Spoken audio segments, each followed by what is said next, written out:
The House will be in order. The prayer will be offered by Chaplain Kibben. Would you pray with me? Almighty God, our protector against all evil, our defender in every danger, you in your divine concern for your people have set among us brave men and women to stand as a shield around us, and for this we are truly grateful. We pause today to thank you for their humble dedication to safeguarding our communities and our country against all those who would shatter the peace you offer us. Remind us, O Lord, that the security that our policemen, our police forces have committed themselves to and provide comes at their own personal cost. Aside from long hours of training and watch standing, the countless missions that place each officer at significant and inconceivable risk, these men and women in uniform are all too often called to place their service over self and the welfare of others above the preservation of their own life and limb. In honoring the line of duty deaths our communities have sustained over this past year, make it our duty never to take lightly the weight of their faithful service. Bless each ceremony across the nation that it would honor appropriately all those who have made these selfless sacrifices on our country's behalf. Speak comfort to the families who have also paid the untold price for our peace and security. Even as we pay tribute to the bravery and courage of those who gave their all, may they and each who continue to serve be honored by your blessing and held always in your favor. Bestow on them, even through the inadequacy of our words, your own well done. In your powerful name we pray. Amen. Amen.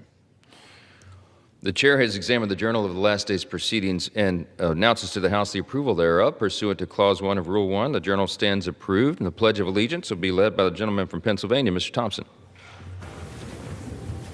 I pledge allegiance to the flag of the United States of America and to the republic for which it stands, one nation, under God, indivisible, with liberty and justice for all. The chair will entertain up to 5 requests for 1-minute speeches on each side of the aisle. For what purposes does the gentleman from Pennsylvania seek recognition? Mr. Speaker, request unanimous consent to address the House for 1 minute and revise next summary remarks. Without objection, the gentleman is recognized for 1 minute.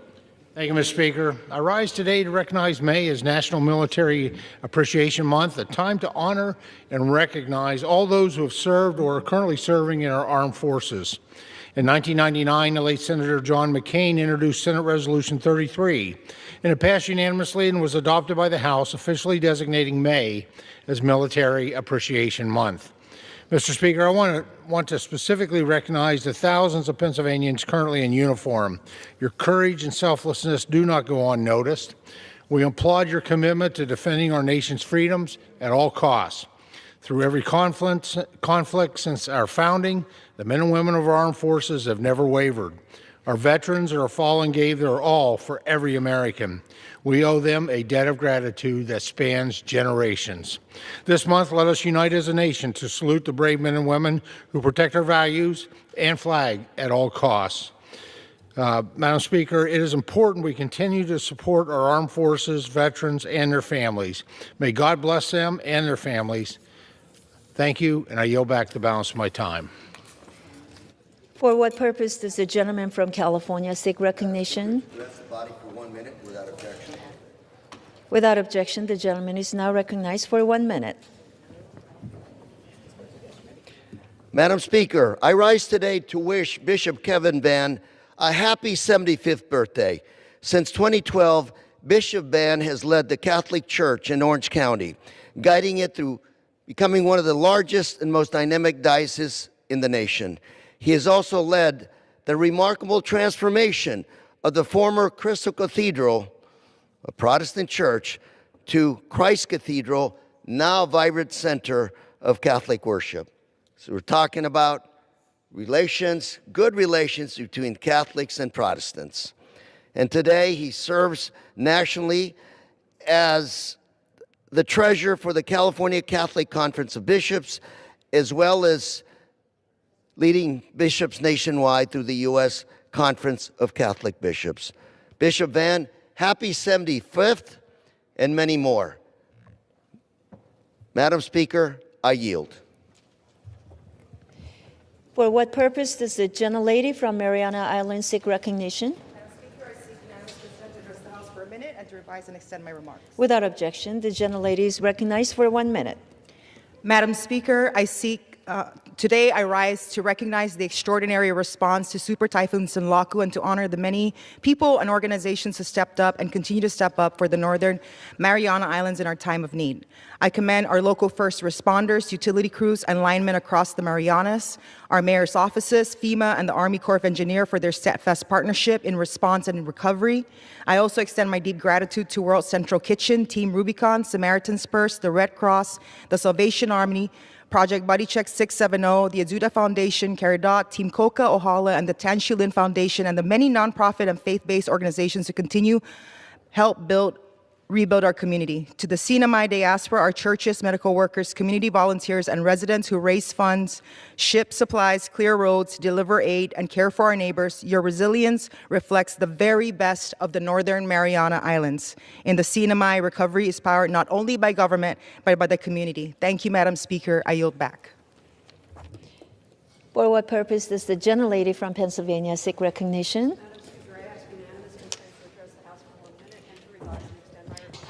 Without objection, the gentlelady is now recognized for 1 minute. Quote, I don't think about Americans' financial situation at all. I don't think about anybody. Madam Speaker, over the past too many years, I've found it important to point out our leaders' failures to tell the truth. This week I heard something different, though no less troubling. I heard the truth. On his way to China this week, the president said he does not care about Americans' financial situation. While back at home, inflation is surging. Gas in my home of Montgomery County, Pennsylvania, has skyrocketed to $4.69 a gallon. Diesel even higher. Farmers' input costs soaring. Groceries, utilities, rent, all sorts of goods, all up. Through his illegal tariffs, grotesque immigration policies, and now a reckless $30 billion to date, poorly thought out, deadly war in Iran, everything costs more.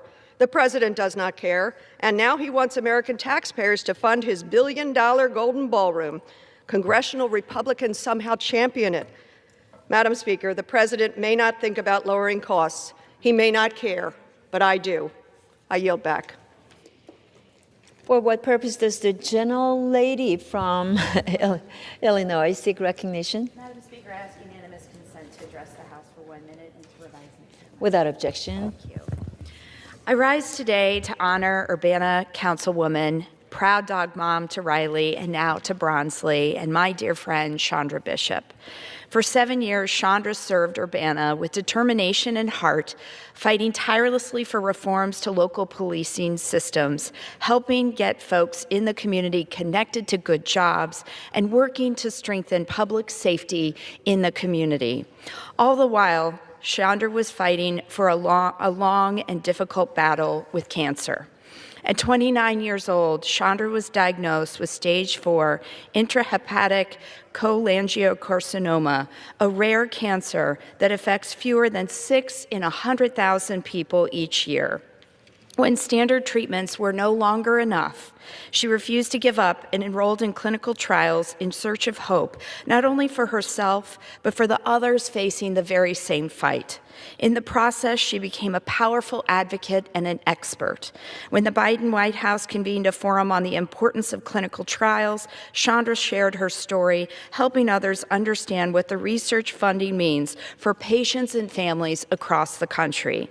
And while the Trump administration moved to cut clinical trial funding at NIH, Chandra and I worked together to speak out about the devastating consequences those cuts could have for Americans still searching for answers. Time has expired. My thoughts are with Chandra as she continues her fight. Thank you, and I yield back. For what purpose does the gentlelady from Arizona seek recognition? Without objection, the gentlelady is recognized for 1 minute. Madam Speaker, I rise today with great pride to celebrate the incredible students of the Apache Jazz Ensemble from Nogales High School in Arizona's 7th Congressional District. Earlier this spring, I had the joy of attending the Mingus Jazz Festival in Nogales and listened to the ensemble's performance. Their talent, energy, and love for music were absolutely unforgettable, and I was so grateful for the opportunity to meet the students and hear their stories firsthand. Since then, these remarkable young musicians traveled to Orlando, Florida to compete in the at Festival Disney, where they earned a superior rating with an outstanding score of 97.7, taking first place in their division and winning the prestigious Gold Mickey Award, the highest honor awarded across all instrumental divisions. These students represented Nogales and Southern Arizona with excellence, discipline, and heart.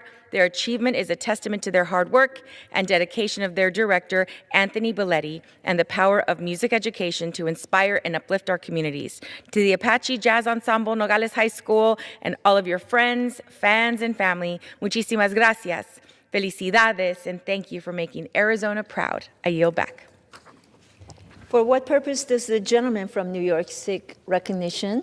Madam Speaker, I request unanimous consent to address the House for 1 minute and to revise and extend my remarks. Without objection, the gentleman is recognized for 1 minute. Thank you, Madam Speaker. Madam Speaker, let me celebrate young Stella Apicella, a 6th grader at Blind Brook Middle School in Rye Brook, as she prepares to become a bat mitzvah on May 30th. I've seen Stella grow up over the years, the daughter of Joe Apicella and Tara Rosenblum, two prominent Westchester residents, and Stella is growing as a confident, thoughtful, and compassionate young woman. She loves basketball, go Knicks, soccer, dancing, and fashion, and she is a talented public speaker through debate club and by sharing the stage at times with her prominent mother. Most importantly, she gives back to her community. She stands up for others, and she always looks out for the underdog, qualities that will serve her well far beyond this special day. Stella, mazel tov on this great accomplishment. From the floor of the U.S. House of Representatives, we send our best to you. Thank you, Madam Speaker, and I yield back.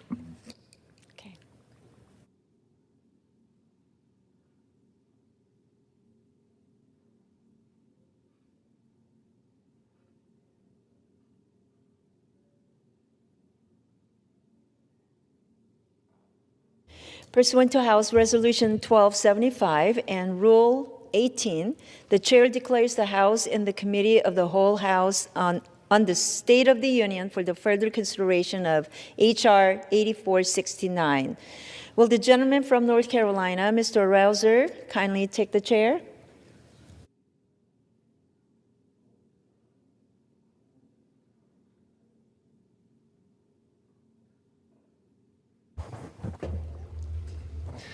The House is in the Committee of the Whole House on the State of the Union for the further consideration of the bill H.R. 8469, which the clerk will report by title. A bill making appropriations for military construction, the Department of Veterans Affairs and related agencies for the fiscal year ending September 30th, 2027, and for other purposes. When the Committee of the Whole rose on Thursday, May 14, 2026, Amendment Number 23, printed in Part B of House Report 119-648, offered by the gentleman from Florida, Mr. Mast, had been disposed of.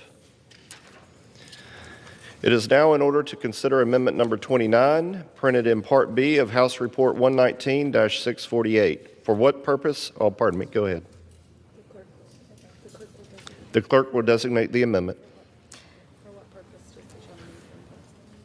For what purpose does the gentleman from Pennsylvania rise? Mr. Chairman, I have an amendment at the desk. The clerk will designate the amendment. Amendment number 29, printed in Part B of House Report number 119-648, offered by Mr. Perry of Pennsylvania. Pursuant to House Resolution 1275, the gentleman from Pennsylvania, Mr. Perry, and a member opposed, each will control 5 minutes. The chair recognizes the gentleman from Pennsylvania. Thank you, Mr. Chairman. This amendment increases and decreases the amount appropriated in the medical services account in the Milcon VA appropriations bill to furnish stellate ganglion block, or SGP, in every VA facility, not just some of them. SGB therapy is an outpatient procedure that has been used since the 1920s. It is safe, it is effective, it is affordable, almost no known side effects, especially in cases where other treatments have failed and proven to alleviate common PTSD or PTSI symptoms such as exaggerated responses and anxiety. By injecting an anesthetic agent into the stellate ganglion, nerves in the neck that control the fight or flight reflex, it helps bring relief to regions of the cerebral cortex through thought to be abnormally activated in sufferers of PTSD. SGB changes the paradigm of treatment from the failing perception of simply a mental disorder to that of a treatable injury, and with traditional therapies as needed can bring long-term relief to the injured veterans. As of 2018, only 11 out of all of America's 170 VA facilities reported using SGB or making it available. Making matters worse, a veteran must fail all other traditional treatments before being considered for SGB therapy, which anecdotally is effective 85% of the time. The time, distance, and monetary burdens demanded from finding SGB elsewhere frequently prove too much. I've heard stories of service members getting in a van and traveling from Alabama on their last dime to come up north to try and get the treatment. It leaves far too many of our veterans with options like self-medicating, self-harm, and too often suicide as the outcome. Our nation suffers 20 veteran suicides every single day. Enough is enough. This has been way overdue, way too long. Far too many of our veterans come home to find the war comes home with them. Our current PTSD treatments provide relief for only a fraction of our veterans, and some really encouraging treatments are either unavailable or offered at too few facilities. We have a moral duty to do everything possible to ease the suffering of those who risked all to protect our freedoms and our way of life and our country. This incredible PTSD treatment, the results of which I've witnessed personally. This amendment increases and decreases the amount appropriated to furnish SGB in every VA facility, so you don't have to just go to some, you can go to any. It directs the Secretary of the VA to expand SGB access to veterans upon PTSD diagnosis by making it a covered treatment under federal law. And with that, Mr. Chairman, I reserve. The gentleman reserves. For what purpose does the gentlelady from Florida seek recognition? Mr. Speaker, I rise to claim time in opposition to the gentleman's amendment. The gentlelady is recognized. Thank you, Mr. Speaker. It is not the place of Congress to be pushing for increased use of specific experimental treatments. This procedure is highly invasive, requiring an injection of medication into a collection of nerves at the bottom of the front side of the neck. The VA and NIH are in the midst of a multi-year clinical trial to collect data on this treatment for potential use in treating post-traumatic stress disorder, but does not yet have sufficient data one way or another regarding this treatment. In fact, preliminary data shows that SGB effects are not clear, and it is uncertain whether there is a direct link between the treatment and PTSD. If this treatment is safe, effective, and appropriate for expanded use, then the healthcare experts at the VA should be the ones to expand the treatment for wider use. There is a deliberative process for expanding the use of emerging healthcare treatments, and we should let that process play out. It is really not Congress's role to micromanage medical decisions, and I urge my colleagues to oppose the amendment, and I reserve the balance of my time.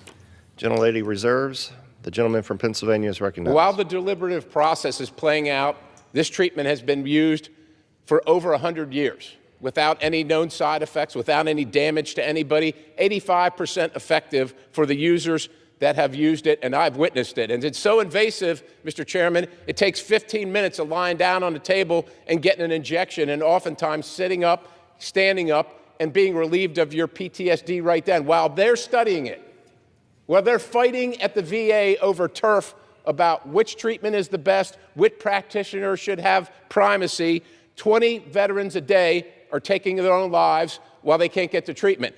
While they're studying it, it's offered in 11 facilities out of 170. Why, while they're studying it, are they offering it 11? While they're studying it, all the other veterans have to fail every other paradigm before they can get it, and often they commit suicide before they ever get it. I'm tired of waiting on the bureaucracy at the VA and the turf wars between practitioners to do something to save our veterans, and I'm going to keep on fighting. So I understand the gentlelady's comments. I just completely disagree. It's time for us to act. Well, they won't. It's our duty Abraham Lincoln said it is our duty to take care of those who have borne the battle, and we're not doing it.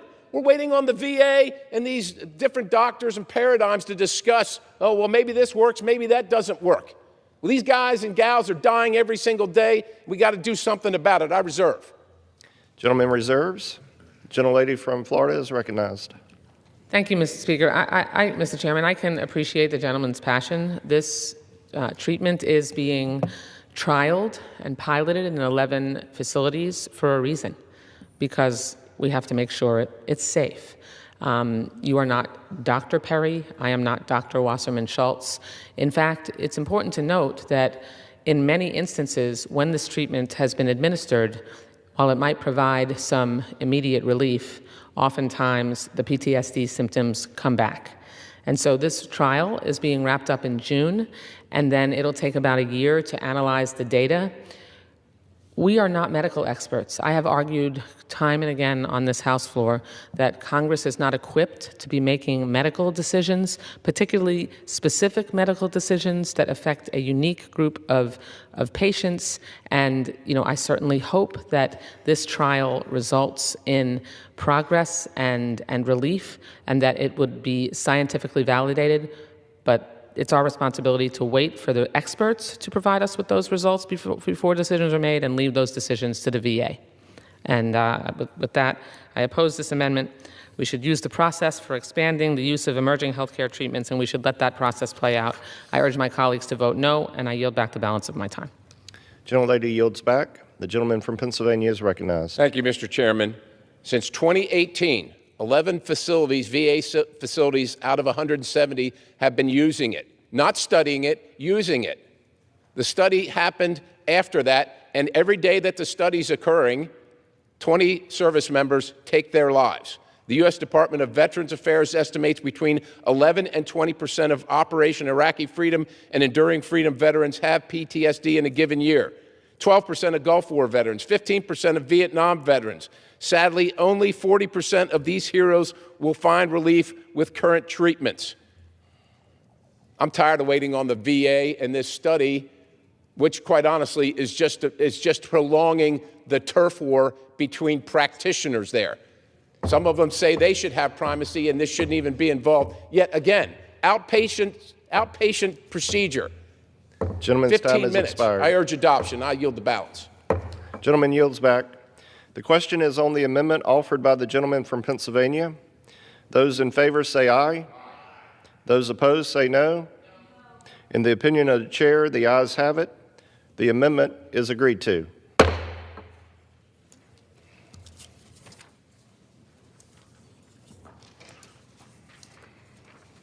The chair understands amendments number 42 through 45 will not be offered.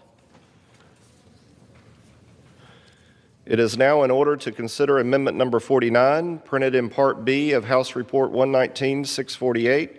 For what purpose does the gentleman from Florida seek recognition? Mr. Speaker, I have an amendment at the desk. The clerk will designate the amendment. Amendment number 49, printed in Part B of House Report number 119-648, offered by Mr. Stubbe of Florida. Pursuant to House Resolution 1275, the gentleman from Florida, Mr. Stubbe, and a member opposed, each will control 5 minutes. The chair recognizes the gentleman from Florida. Thank you, Mr. Speaker. This amendment is very simple. This amendment prohibits funds from being used to close the Port Charlotte VA clinic. I've heard from a number of different constituents and veterans in Charlotte County that oppose this clinic being shut down, so this amendment would prohibit funds being used to shut down the Port Charlotte VA clinic. This amendment would not delay construction on a new clinic in Northport, and I yield back. Does the gentleman reserve? Yield back. Oh, the gentleman yields back. The gentlelady from Florida. Mr. Speaker, For what purpose does the gentlelady from Florida seek recognition? Thank you, Mr. Speaker. I rise to claim time in opposition, although I am not opposed to the amendment. Without objection. Thank you, Mr. Chairman. As a fellow Floridian, I just want to make sure that I underscore the importance of making sure that we preserve access to health care for veterans across our state, and I look forward to working with the gentleman as we have many times in the past, on ensuring that continued access, understand his concerns, and look forward to working with him and Judge Carter and the VA to ensure continued access to his constituents. With that, I yield back the balance of my time. Gentlelady yields back. The question is on the amendment offered by the gentleman from Florida. Those in favor say aye. Those opposed say no. In the opinion of the chair, the ayes have it. The amendment is agreed to.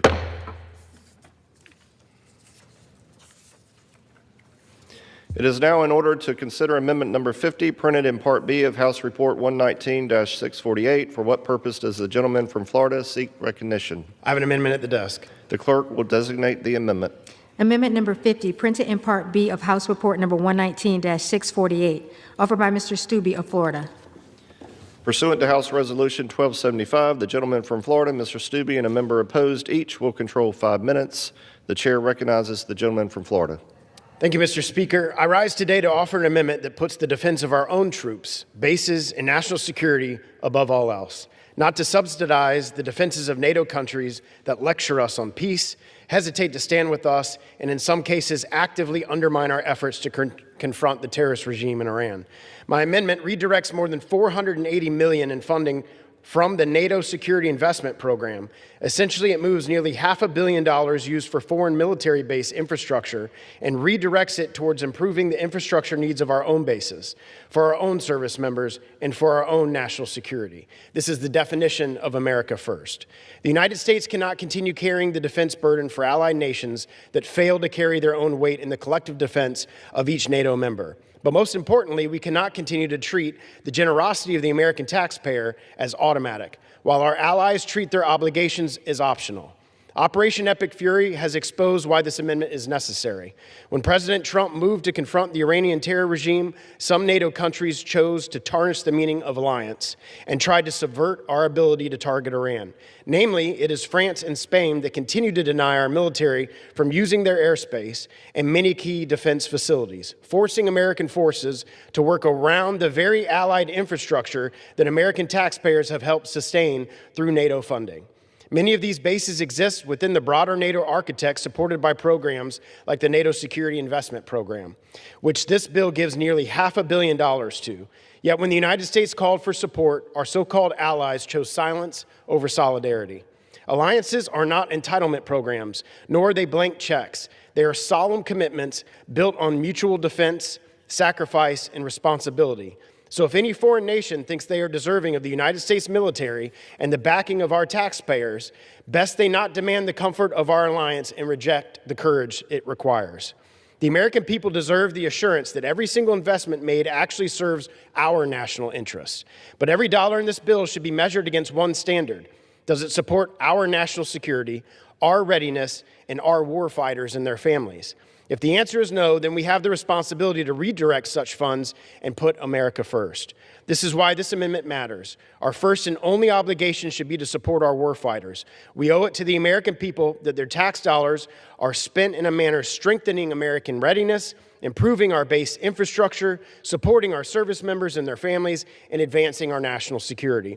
I urge my colleagues to stop subsidizing our part-time allies and vote for my amendment. I reserve. The gentleman reserves. For what purpose does the gentlelady from Florida seek recognition? Mr. Chairman, I rise to claim time in opposition to the gentleman's amendment. Thank you, Mr. Chairman. The gentlelady is recognized. Thank you, Mr. Chairman.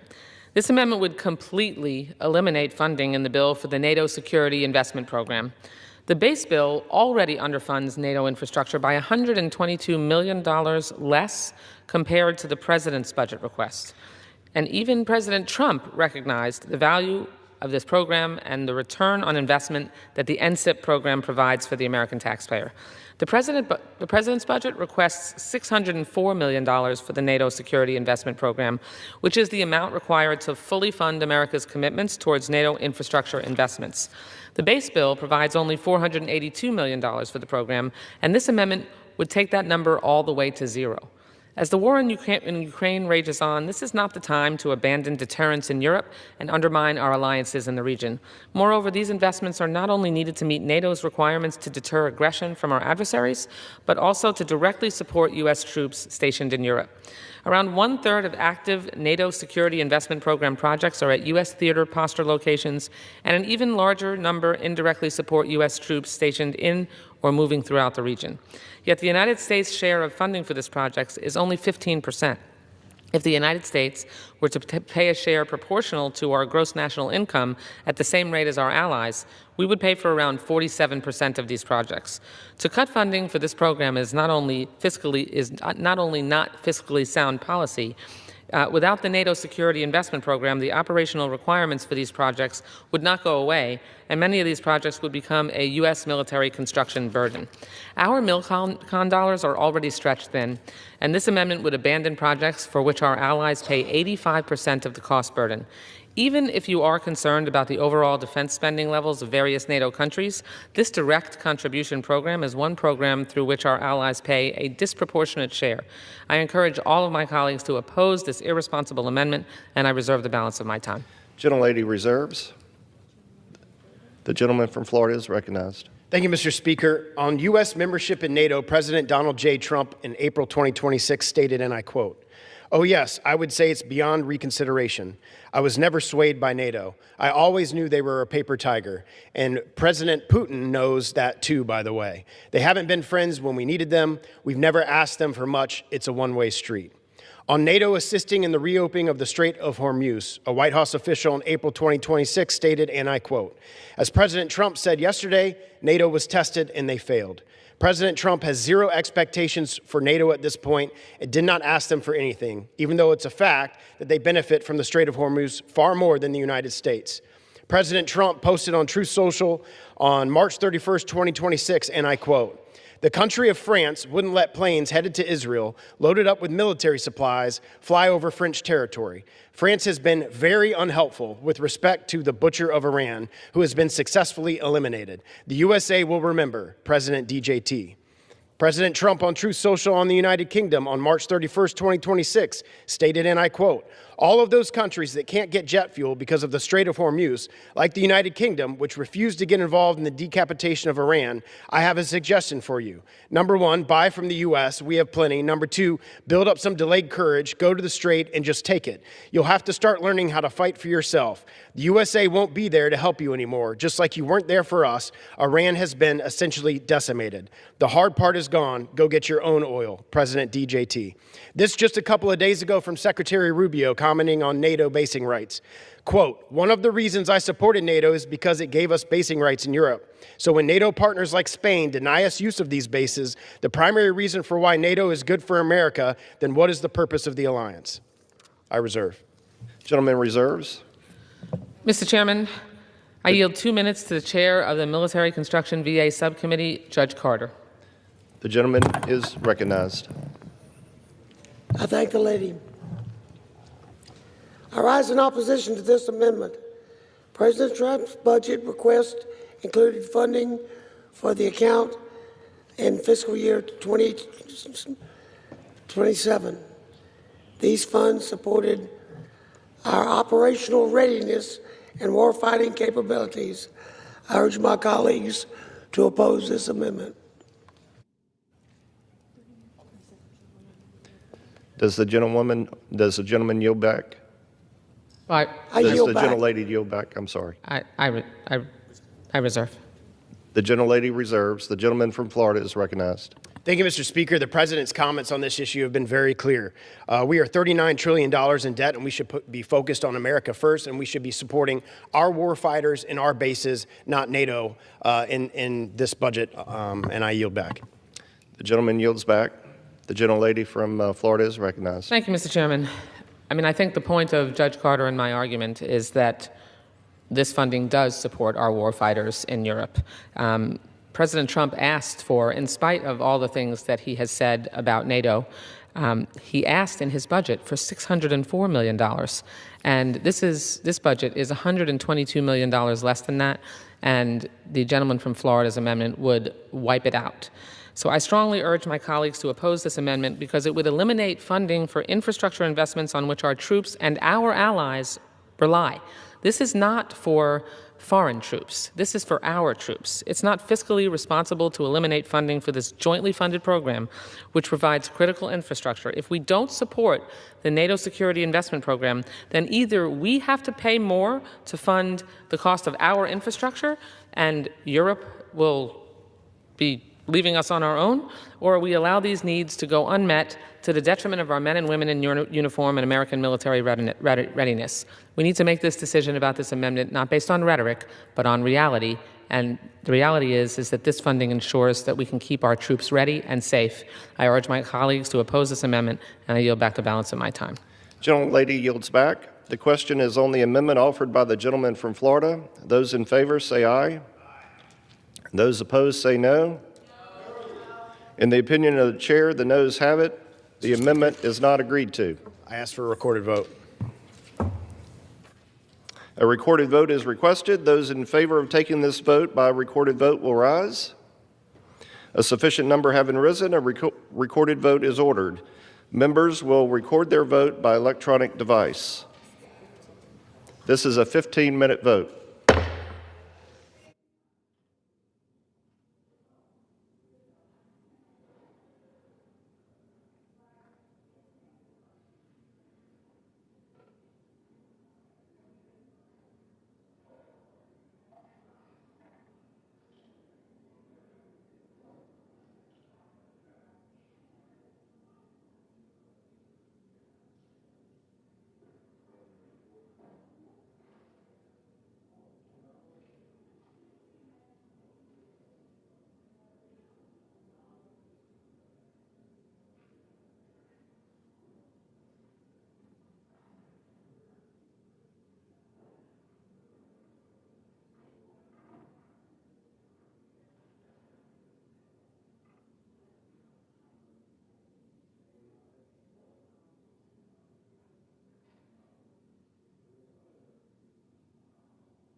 On this vote, the yeas are 80 and the nays are 333.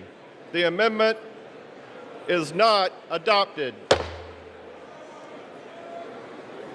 There being no further amendment under the rule, the committee rises.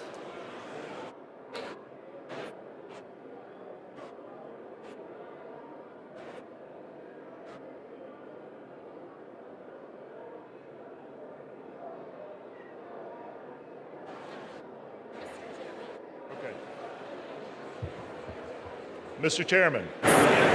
Mr. Speaker, the Committee of the Whole House on the State of the Union has had under consideration H.R. 8469, and pursuant to House Resolution 1275, I report the bill as amended by that resolution back to the House with sundry further amendments adopted in the Committee of the Whole. The Chair of the Committee of the Whole House on the State of the Union reports that the committee has under consideration the bill H.R. 8469 and reports the bill back to the House with sundry amendments adopted in the Committee of the Whole. Under House Resolution 1275, the previous question is ordered. In a separate vote demanded on any amendment reported from the Committee of the Whole. If not, the Chair will put them in gross. The question is on the adoption of the amendments. Those in favor, please say aye. Those opposed, no. The ayes have it. The amendments are adopted. The question is on engrossment and third reading of the bill. Those in favor say aye. Those opposed, no. The ayes have it. Third reading. A bill making appropriations for military construction, the Department of Veterans Affairs, and related agencies for the fiscal year ending September 30th, 2027, and for other purposes. The question is on the passage of the bill under Clause 10, Rule 20. The yeas and nays are ordered. Members will record their votes by electronic device. This is a 5-minute vote.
On this vote, the yeas are 400, the nays are 15. The bill is passed.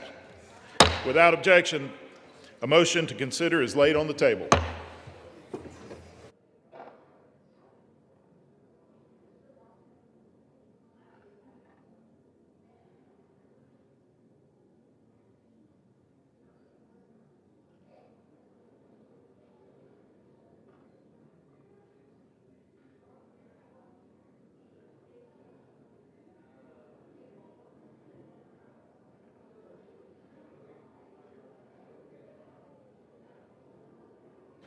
For what purpose does the gentleman from Pennsylvania seek recognition?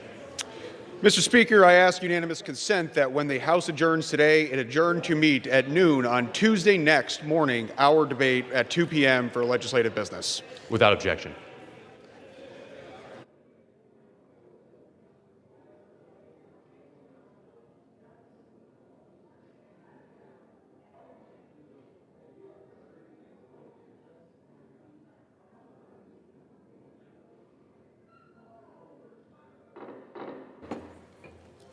The chair will now entertain requests for 1-minute speeches.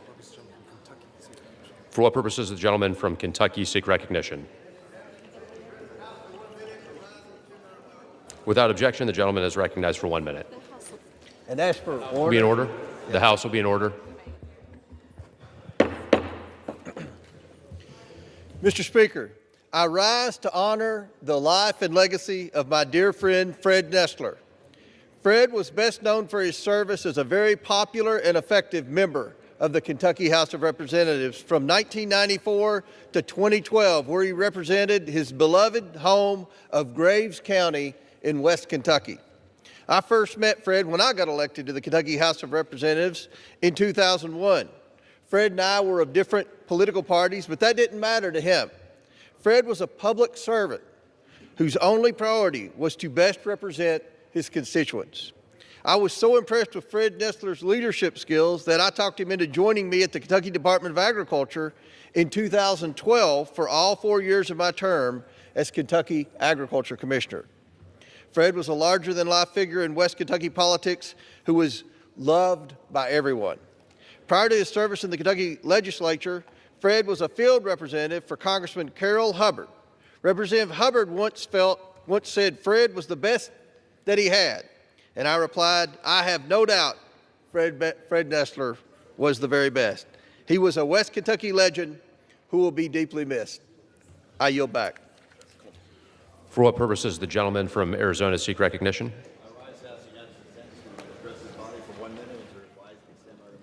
Without objection, the gentleman is recognized for 1 minute. Thank you, Mr. Speaker. As President Trump returns from Beijing, I rise to deliver a clear message. We must fulfill America's commitments to Taiwan. Congress has approved the sale of critical defense systems to Taiwan. Taiwan has paid for them, and these weapons have not yet been delivered. Xi Jinping's #1 goal from the summit was to convince Trump not to sell these weapons, and that's exactly why we need to. Taiwan's legislature has passed a landmark special defense budget, a show of serious commitment to its own self-defense. We need to hold up our end of the deal. This is about national security, our own economy. TSMC has invested over $200 billion in my home state of Arizona. Phoenix has become the epicenter of the semiconductor industry. Those jobs, those fabs, that future, it all depends on a stable, secure, self-governing, democratic Taiwan. As co-chair of the bipartisan Congressional Taiwan Caucus, I call on the Trump administration to immediately complete delivery of every defense system Congress has approved and Taiwan has purchased. No more delays, no more excuses. I yield back. For what purpose does the gentleman from North Carolina seek recognition? Mr. Speaker, I request unanimous consent to address the House for 1 minute to revise and extend my remarks. Without objection, the gentleman is recognized for 1 minute. Mr. Speaker, as we recognize those who serve in law enforcement during Police Week, we must also pause to remember those who gave their lives in the line of duty. Their courage, their dedication, and their sacrifice must never be forgotten. Today, we honor North Carolina's fallen officers whose names will be added to the National Law Enforcement Officers Memorial Wall. Arthur D. Ramsey of the Asheville Police Department.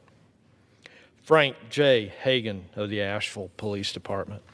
Francisco P. Flatts II of the Cherokee County Sheriff Office, Mark D. Lakowski of the OAJ Ellis Airport Police Department, Roger L. Smith of the Wake Med Campus Police and Public Safety Department.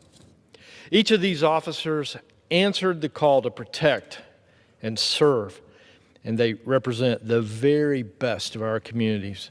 We honor their service, we honor their sacrifice, and we stand with the families who continue to carry their legacy forward. Thank you, Mr. Speaker, and I yield back. For what purpose does the gentleman from Texas seek recognition? Mr. Speaker, I seek unanimous consent to address the House and revise and extend my remarks. Without objection, the gentleman is recognized for 1 minute.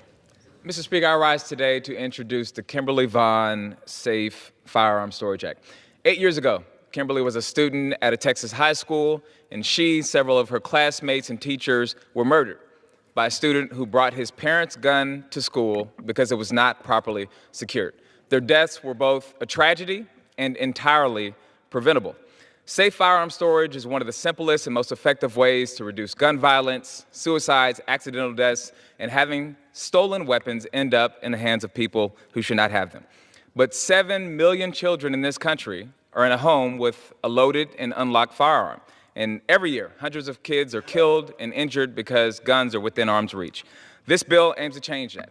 It requires safe storage devices with every firearm sale. It provides grants so that communities can disperse those devices, and it gives retailers a tax credit to make it easier for them to do the right thing. Kimberly and her schoolmates should have come home that day. This bill is about making sure that every single kid does. I yield back. For what purpose does the gentleman from Colorado seek recognition? Mr. Speaker, I ask unanimous consent to address the House for 1 minute and to revise and extend my remarks. Without objection, the gentleman is recognized for 1 minute. Mr. Speaker, I rise today during National Police Week to recognize the heroic actions of Officer Tyler Cunningham of the Montrose Police Department.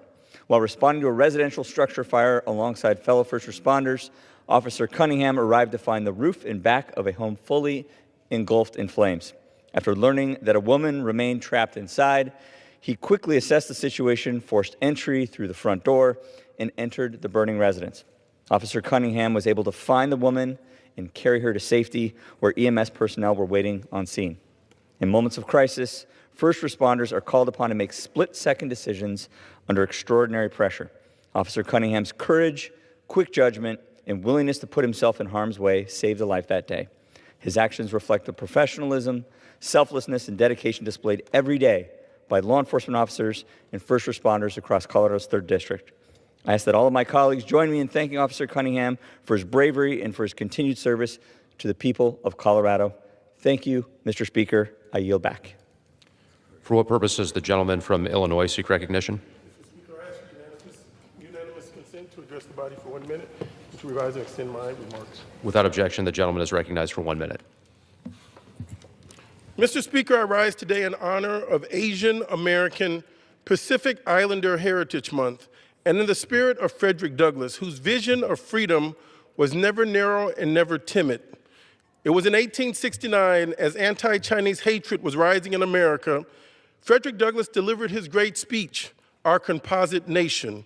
He stood against the spirit that would produce the Chinese Exclusion Act and declared a liberal and brotherly welcome to all who are likely to come to the United States. It is the only wise policy which this nation can adopt. Douglass knew that America's strength was in inclusion, not exclusion.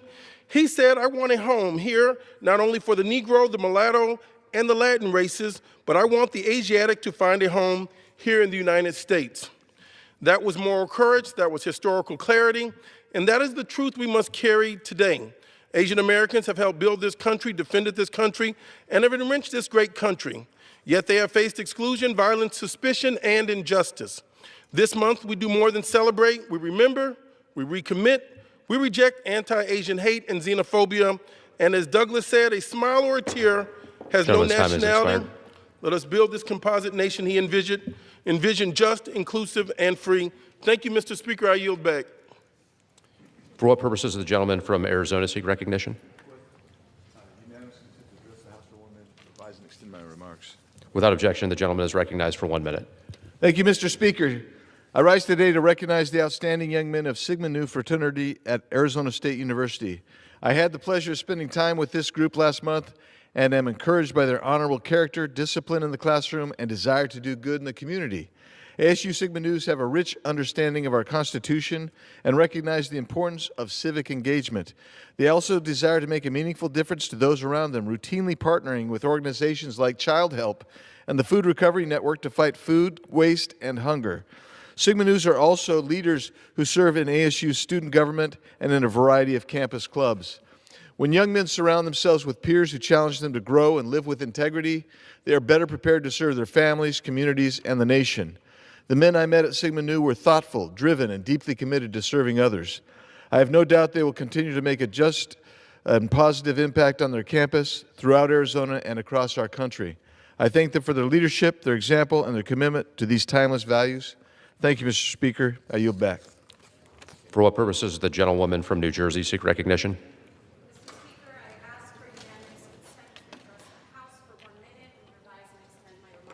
Without objection, the gentlewoman is recognized for 1 minute.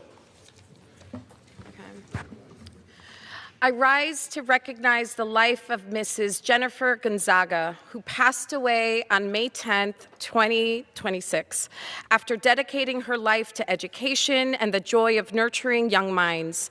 For 25 years, Jennifer served as a first and second grade teacher at Linden School in Glen Ridge, New Jersey. Her commitment to her students and her passion for teaching left an indelible mark on countless lives. She was known for her patience, creativity, unwavering dedication to fostering a love of learning in her classroom. She's survived by her devoted husband, Romo Mel Gonzaga. Their enduring 29-year partnership was a testament to love and support through all of life's seasons. Jennifer's memory will live on in the hearts of all who knew her, including myself. Mr. Speaker, I yield. For what purposes does the gentleman from Utah seek recognition? Without objection, the gentleman is recognized for 1 minute. Mr. Speaker, I rise today to commend two of our nation's finest who saved a life that otherwise would surely have been lost. On March 15th, a man driving through Florida experienced a medical emergency that caused him to crash into a shallow body of water, fully submerging the vehicle. Airman Jesse Arguello and Airman Skylo Rios, both of the Naval Aviation School Command, leapt into action with military precision. While Airman Rios summoned emergency services, Airman Arguello jumped into the water in an attempt to rescue the now drowning driver. After kicking a hole in the sunroof, tearing out chunks of glass with his bare hands, Airman Arguello pulled the driver through the broken sunroof opening and dragged this individual to safety on the shore. I couldn't be more proud of these two young airmen. They represent the finest tradition of our military warriors. I'm especially proud to say that Airman Jesse Arguello hails from my own 3rd District in Utah. May God bless these two great examples of what is making America great again. Thank you, and I yield back. For what purposes does the gentleman from Puerto Rico seek recognition? Without objection, the gentleman is recognized for 1 minute. Mr. Speaker, I rise today to honor the life of Piculín Ortiz. Born in Ay Bonito and raised in Calle, Piculín became a symbol of Puerto Rican pride, perseverance, and excellence. Our Atlético and Cangrejero, our guy in the NBA, our compatriota in the Olympics, where we beat the U.S. Dream Team in 2004. Piculín Ortiz will live forever in the hearts of a grateful Puerto Rico. Mr. Speaker, I rise to honor two Puerto Rican brothers, Jose Luis and Irad Ortiz, for their triumphant performance at the Kentucky Derby. They reminded an entire generation of Puerto Ricans that where you come from does not determine how far you can go. This story is Puerto Rico's story, resilient, determined, and capable of competing with anyone in the world. Thank you, Mr. Speaker. I yield back. For what purposes does the gentleman from Tennessee seek recognition? Mr. Speaker, I seek unanimous consent to address the House for 1 minute to revise and extend my remarks. Without objection, the gentleman is recognized for 1 minute. Mr. Speaker, I rise today to honor my dear friend Pete Michaels, who's celebrating 50 years of reporting traffic in Knoxville. Pete is the embodiment of the American dream and how when you put your mind towards something, anything is possible. He was an entrepreneur from the beginning. Pete started with $7.63 in his pocket. With the help of a banker, he bought his first airplane before he even had a pilot's license and signed radio contracts before his business was even started. Still to this day, you'll hear Pete's voice across radio stations in Knoxville giving you a traffic report on all the major highways and roads. Congratulations, Pete, on this historic mark of 5 decades on the air, and thank you for taking care of the good folks of East Tennessee every day, and thank you for being my very loyal, longtime friend. Thank you, Mr. Speaker. I yield back the remainder of my time. For what purpose does the gentlewoman from North Carolina seek recognition? Unanimous consent to address the body for 1 minute and to revise and extend my remarks. Without objection, the gentlewoman is recognized for 1 minute.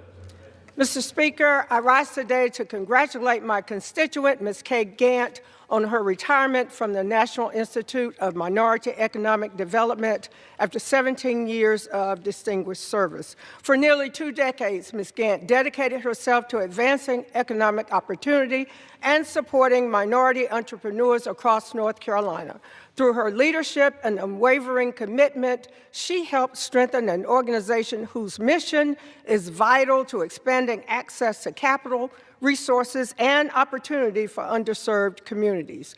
Notably, during the COVID-19 pandemic, Ms. Gant provided operational leadership for a relief initiative that helped the Institute's CDFI affiliate deliver more than $20 million in grants to over 2,000 historically underutilized businesses, helping countless small businesses survive an extraordinarily difficult time. I am grateful for Ms. Kay Gant's service and lasting impact and wish her a joyful and well-deserved retirement. Thank you, and I yield back. For what purpose does the gentleman from Montana seek recognition? Mr. Speaker, I ask unanimous consent to address the House for 1 minute and to revise and extend my remarks. Without objection, the gentleman is recognized for 1 minute. Thank you, Mr. Speaker. I would like to take this opportunity to recognize the importance of the passage of the 2026 Farm Bill. The House-passed 2026 Farm Bill delivers certainty for our producers through enhancing critical initiatives such as the USDA's farm credit and crop insurance programs. These measures will ensure that farmers and ranchers have access to the capital that they need in order to navigate ongoing challenges like volatile commodity prices and extreme weather events going forward. From wheat growers on the High Line to cattle ranchers in eastern Montana, this bill will provide necessary stability for producers in my home district, allowing them to keep feeding our nation. I'd like to thank Chairman G.T. Thompson for his hard work on this effort. The House has acted, and now the Senate must do the same, and I urge swift passage of the Farm Bill in the Senate. And with that, Mr. Speaker, I yield back. For what purposes does the gentlewoman from Minnesota seek recognition? Unanimous consent to address the House for 1 minute, extend and revise my remarks. Without objection, the gentlewoman is recognized for 1 minute. Mr. Speaker, I rise today to recognize Minnesota State Representative Erin Cagle for her incredible work serving in the Minnesota legislature. I was fortunate to have had the opportunity to work with Representative Cagle during my time serving in the Minnesota House of Representatives. And I quickly learned how thoughtful, dedicated, and strategic she is when it comes to serving her constituents. For decades, Rep. Cagle has worked tirelessly to improve the lives of everyday people, passing landmark transportation legislation to invest in roads, bridges, and transit, expanding worker protection for pregnant and breastfeeding Minnesotans. My belief in co-governance is made possible through my colleagues at the state and local level, and Representative Cagle has been a great partner in this work. I look forward to seeing the positive impact of her work for the years to come. Thank you, and I yield back. For what purposes does the gentleman from Indiana seek recognition? Mr. Speaker, I seek unanimous consent to address the House for 1 minute and to revise and extend my remarks. Without objection, the gentleman is recognized for 1 minute. Mr. Speaker, I rise today in vigorous support for the 2027 Military Construction and Veterans Affairs Appropriations Act. This bill delivers for Indiana service members, our veterans, military families, and our taxpayers. This includes $27.5 million for a new aviation maintenance hangar and operations facility at our Shelbyville Army Aviation Support Center. This investment matters. It gives 900 Indiana Guardsmen assigned to our 38th Combat Aviation Brigade the modern facilities they need to support rapid homeland deployment, strengthen readiness, and improve recruitment and retention. This bill also includes more than $1.6 billion for 2 sorely needed VA centers in central Indiana, a replacement to our 75-year-old Rudabush VA Center in Indianapolis and a new outpatient care facility in Fishers, Indiana. Together, these facilities will serve 250,000 veterans across Indiana and provide the quality care they've earned through their service to our country. This bill is a win for Indiana, for our National Guard, and our veterans, and Hoosier taxpayers. I yield back. For what purposes does the gentleman from California seek recognition? Speaker, I ask unanimous consent to address the floor for 1 minute and for permission to extend and revise my remarks. Without objection, the gentleman is recognized for 1 minute. Mr. Speaker, I rise to honor the life and legacy of a Jesuit priest, Peter Pabst. I knew him, as our community knew him, as Father Peter. Beneath his Hawaiian shirts, his easy demeanor and good humor, his heart beat with a fierce commitment to the vision that every child, regardless of their family's poverty, have access to college and future success. That conviction spurred his founding of the Sacred Heart Nativity Middle Schools a quarter century ago to educate young students in the predominantly Latino neighborhood of Washington, Guadalupe, and San Jose. A decade later, he launched Cristo Rey San Jose Jesuit High School to prepare students from high-poverty families for college, integrating job opportunities with Silicon Valley's top tech companies. For the last 3 years, every one of Cristo Rey's hundreds of graduating seniors was accepted by a four-year university, nearly all the first in their families to attend college. Father Peter also connected deeply to families in our community, conducting hundreds of baptisms, weddings, and funerals. I ask my colleagues to join me in remembering Father Peter. May his memory inspire all who share his conviction in the boundless promise of every child. Thank you. I yield, Mr. Speaker. For what purposes does the gentleman from California seek recognition? Mr. Speaker, I seek unanimous consent to address the House for 1 minute and to revise and extend my remarks. Without objection, the gentleman is recognized for 1 minute. Mr. Speaker, as I've warned for the last year, the redistricting war has spun totally out of control. Those states that have enacted new maps include Texas, California, Missouri, Ohio, North Carolina, Tennessee, and Florida. Those looking to do so either for 2026 or 2028 include New York, New Jersey, Washington, Colorado, Oregon, Maryland, Illinois, Wisconsin, Minnesota, Pennsylvania, Arizona, Nevada, Louisiana, South Carolina, Alabama, Mississippi, and Georgia. This is a disaster for our democracy, and we need to bring it to an end. I've introduced legislation to do just that by prohibiting mid-decade redistricting. And the good news is there is growing bipartisan support for this. On the Republican side, co-sponsors of my bill include Representative Kiggins and Baird. On the Democrat side, Representatives Cleaver and Landsman recently endorsed the legislation. And the Minority Leader, Hakeem Jeffries, appeared to do so as well, saying the only reason he's participating in the redistricting war is that there is not a national standard that prohibits mid-decade redistricting. I would encourage the Minority Leader to endorse explicitly my legislation. I'd endorse every member to sign the discharge petition I've opened so we can bring this deeply damaging redistricting war to an end. I yield back. For what purposes does the gentlewoman from New York seek recognition? To revise and extend my remarks. Without objection, the gentlewoman is recognized for 1 minute. Thank you.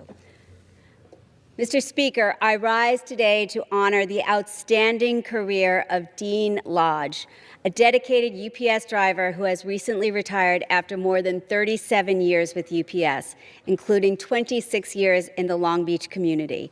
After growing up in Jamaica, Mr. Lodge moved to New York with his family in 1988, starting with UPS in 1989 in Manhattan. He eventually transferred to Long Beach in 2000, where he became far more than a delivery driver. He became a trusted neighbor and friend. Known for his kindness, reliability, personal connection, Dean built lasting relationships with the families and businesses he served. He proudly knew his customers by name, looked out for their safety, and brought a sense of care to his work each and every day and consistency to Long Beach. He gave back. He mentored his fellow drivers, earning a deep respect from his colleagues. Thank you, Dean, for your decades of service and the joy you brought to Long Beach. I wish you all the best in your retirement and hope you enjoy the races at Belmont Park for years to come. Thank you, Mr. Speaker, and I yield back. For what purposes does the gentleman from Missouri seek recognition? Mr. Speaker, I rise to request unanimous consent to address the House for 1 minute and to revise and extend my remarks. Without objection, the gentleman is recognized for 1 minute. Thank you, Mr. Speaker. Today I rise to congratulate the Emmanuel Eagles boys basketball team for becoming national champions. These young men traveled to Fort Wayne, Indiana from St. Charles, Missouri to win the 78th Lutheran Basketball Association of America's national championship. These incredible young athletes worked hard to show their peers at the national level never to underestimate Missouri grit. As they faced exceptional teams from across the Midwest, these young men demonstrated their hard work, discipline, integrity, and commitment to something greater than themselves. Every pass, every hustle, every moment on the court reflected their dedication to glorifying God through their efforts. This victory is a testament to the coaches, teachers, and parents at Emmanuel Lutheran School who invest in these young men every day. To God be the glory. Thank you, Mr. Speaker. I yield back. For what purposes the gentlewoman from Ohio seek recognition? Without objection, the gentlewoman is recognized for 1 minute. Thank you, Mr. Speaker. I rise today with a full heart to honor the brave crew of Artemis II. They journeyed farther than any other human beings ever before them, returning home safely to Earth. Then, their mission, which was aided by training and research from Northern Ohio's Glenn and Armstrong research facilities, remind us of the deep bonds that hold us together: faith, family, country. These astronauts carried with them the hopes of a nation. And in their words upon return, we heard humility, gratitude, and a renewed love for our fragile planet. Let me also pay tribute to the naval ship that welcomed them home, the USS John P. Murtha, named for a resolute Marine Corps veteran, former colleague here in the House, and son of Pennsylvania, who devoted his life to serving America. That vessel stood as a symbol of steady resolve of duty carried out far from shore. From the heartland of northern Ohio and western Pennsylvania and our shores from coast to coast to the heavens above, this mission belongs to every American who dares to dream. May we honor their courage, not only with words, but with continued commitment and funding to exploration, unity, and future generations who will follow in their footsteps. God bless them all. Thank you, Mr. Speaker. I yield back. For what purposes the gentleman from Pennsylvania seek recognition? Mr. Speaker, I ask for unanimous consent to address the House for 1 minute and to revise and extend my remarks. Without objection, the gentleman is recognized for 1 minute. Thank you, Mr. Speaker. I rise today to honor the life of Michael Crawford, a devoted father, husband, loyal friend, and public servant who spent his life answering the call when others needed help the most. As a firefighter and EMT with the Wilkes-Barre City Fire Department, he stood on the front lines of emergencies, protecting his neighbors and his community for 25 years. He truly embodied what it means to give to our community, serving not for recognition, but because others depended on him. However, if you ask those who knew him best, they'll tell you his favorite role was not in uniform, but at home with his family. He was the proud father of 12 children and a loving husband to his wife, Jessica. Over the last year, Michael courageously battled a terminal cancer diagnosis. But before he left this earth, he had one last wish: to see his children graduate. That wish was fulfilled in 3 early graduation ceremonies, allowing him to see his 2 daughters receive their nursing diplomas, and through the support of his community, a special high school graduation ceremony held for his son.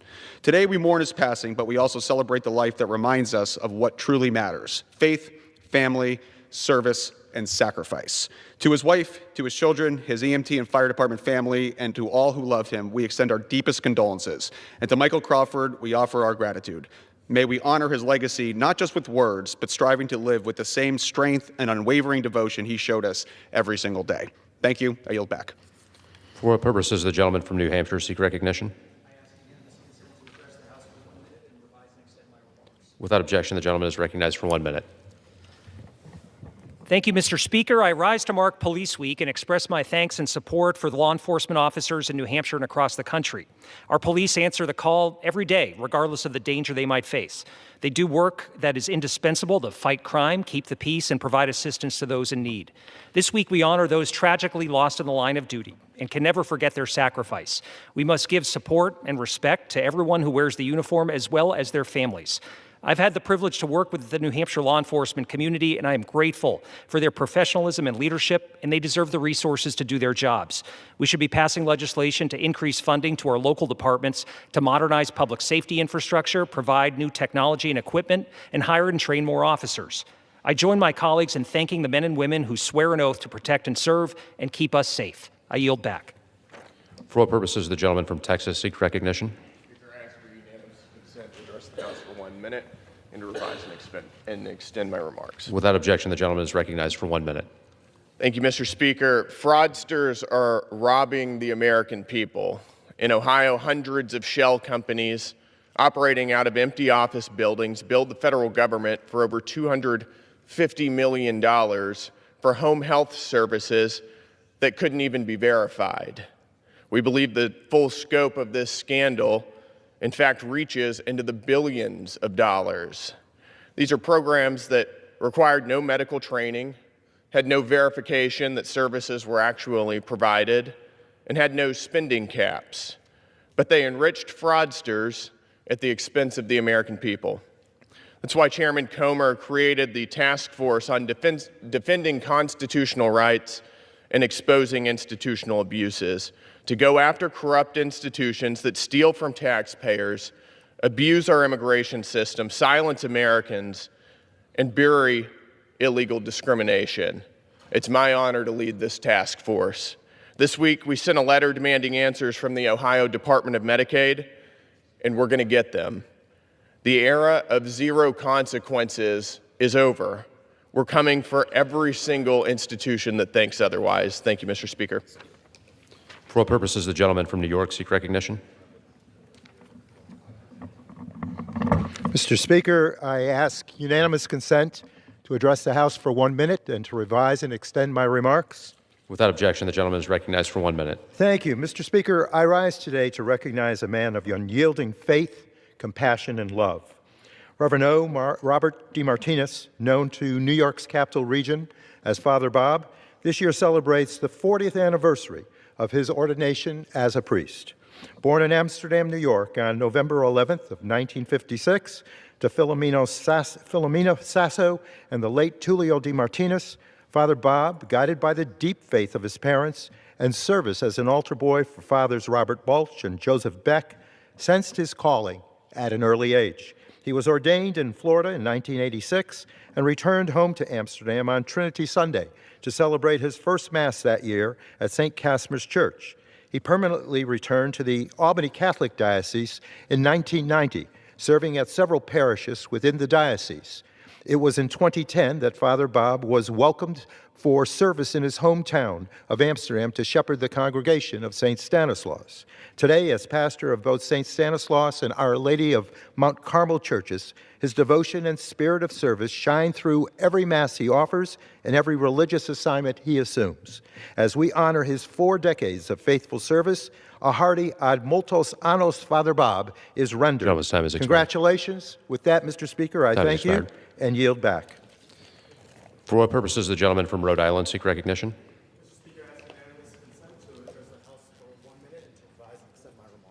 Without objection, the gentleman is recognized for 1 minute. Mr. Speaker, recently Trump's agriculture secretary bragged with great pride about kicking 4.5 million Americans off of SNAP. At a time when Republicans' tariffs and wars have jacked up grocery prices, it's not good news that Trump and Republicans are making Americans hungrier. SNAP provides the bare minimum, just enough. But it means kids in Woonsocket can focus at school and not on an empty stomach. It means moms in Pawtucket can worry a little less if there's enough on the breakfast table. It means veterans in Middletown have breathing room on their decisions to pay the light bill or food.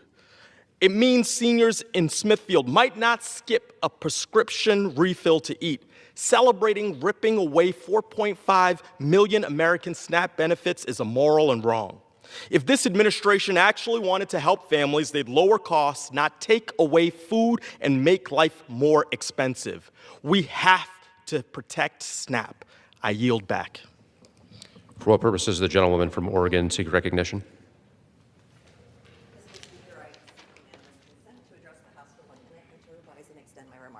Without objection, the gentlewoman is recognized for 1 minute. Mr. Speaker, I rise to recognize Alan Pollock for 19 years of dedicated public service in my district. This summer, Alan is retiring from his role as general manager of the Salem Area Mass Transit District, also known as Chariots. Under Alan's leadership, Chariots has grown steadily. They restored weekend and late night service, underwent a comprehensive rebranding, and have put sustainable, climate-friendly electric buses into circulation. Chariots now provides over 3 million rides yearly. But beyond numbers, Alan quite literally brought our community together, bringing workers to their jobs, shoppers to stores, and parents home to their children. Oregon's 6th District wishes Alan the best in his next chapter. We thank him for his years of dedicated service and for leaving the Salem area stronger and more connected. Thank you, and I yield back. For what purposes does the gentlewoman from California seek recognition? Without objection, the gentlewoman is recognized for 1 minute.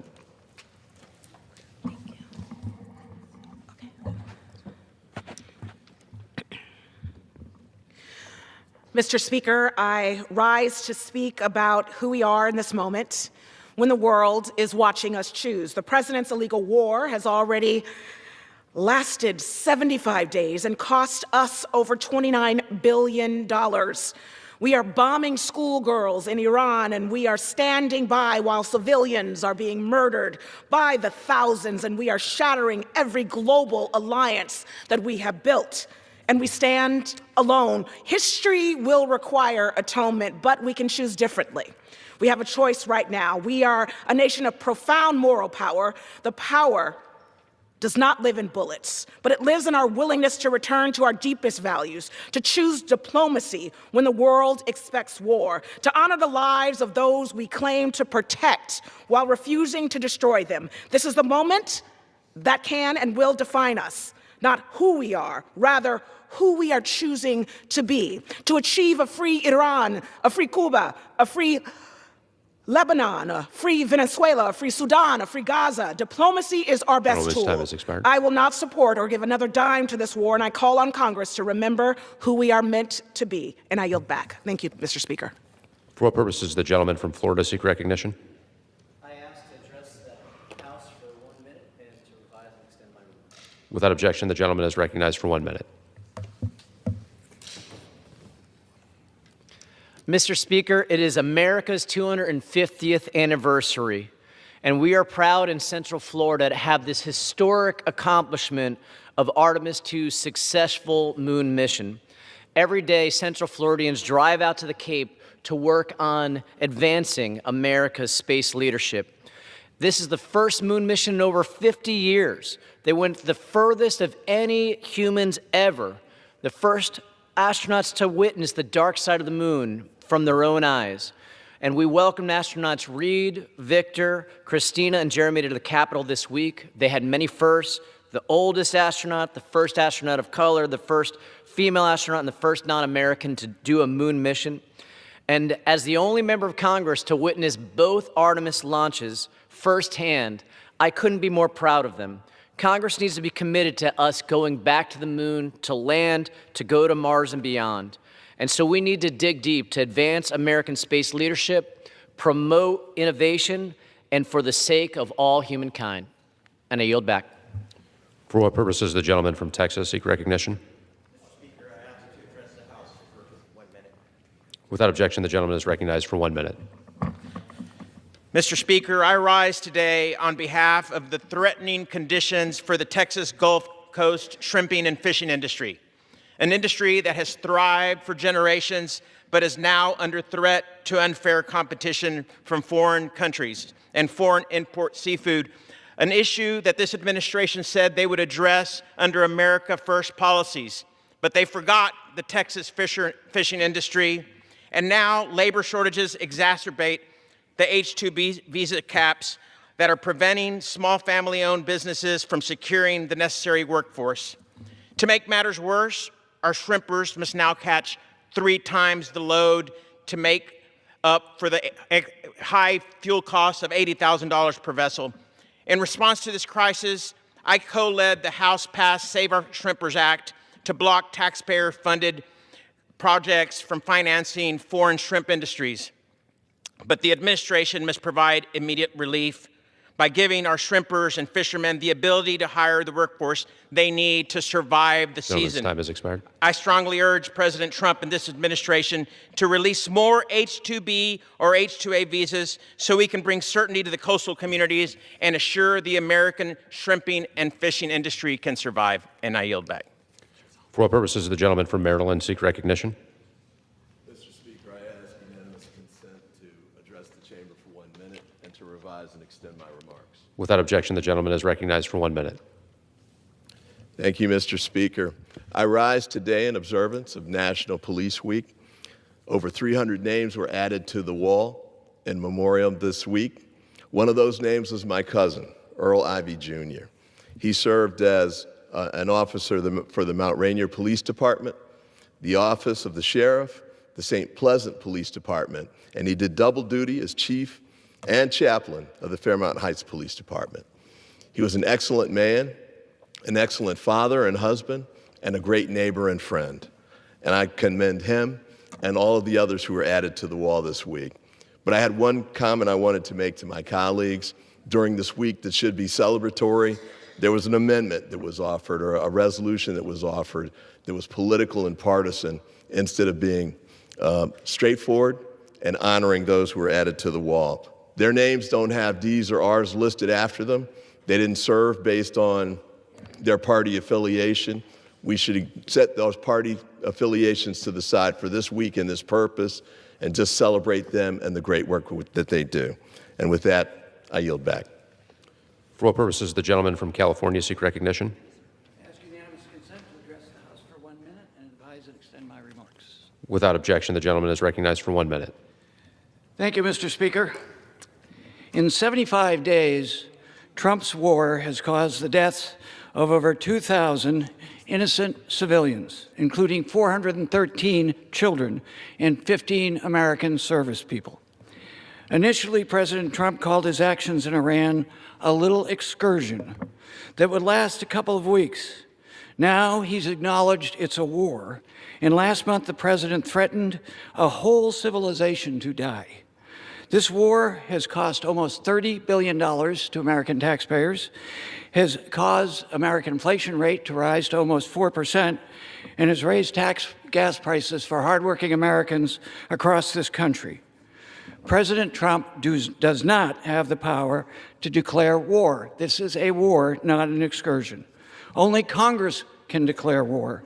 We cannot continue to cede congressional authority to a president who acts like this. I call on my Republican colleagues and leaders in Congress to stand up and push back against this reckless and corrupt president before any more lives are lost. Pope Leo, a great American moral authority, says, "The future belongs to men and women in peace." I stand with a great American, Pope Leo XIV. I yield back. Members are reminded to refrain from engaging in personalities towards the president. Under the Speaker's announced policy of January 3rd, 2025, the gentleman from Tennessee, Mr. Rose, is recognized for 60 minutes as the designee of the Majority Leader.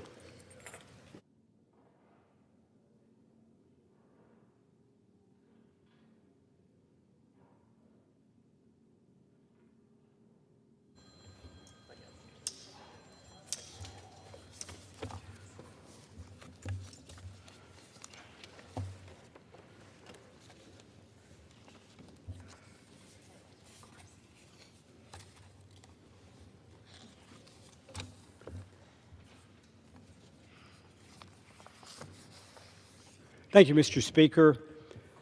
I rise today to recognize the Smith County High School Owls of Carthage, Tennessee, Class 2A semifinalists in the 2025 TSSAA State Basketball Championships, and to honor their remarkable journey representing Smith County and Tennessee's 6th Congressional District. These young men embodied everything we admire in our communities: grit, teamwork, and an unshakable belief in one another. From the hills of Smith County, they competed on the biggest stage in Tennessee high school basketball, and they did it with pride, dedication, and heart.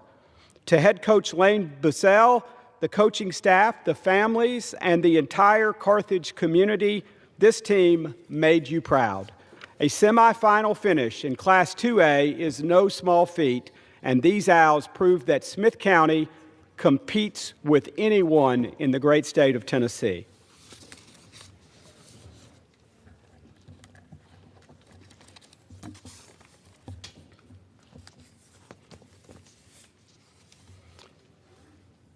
Mr. Speaker, I rise today to honor a remarkable achievement from the young men of Upperman High School in Baxter, Tennessee, right in the heart of Putnam County in Tennessee's 6th District.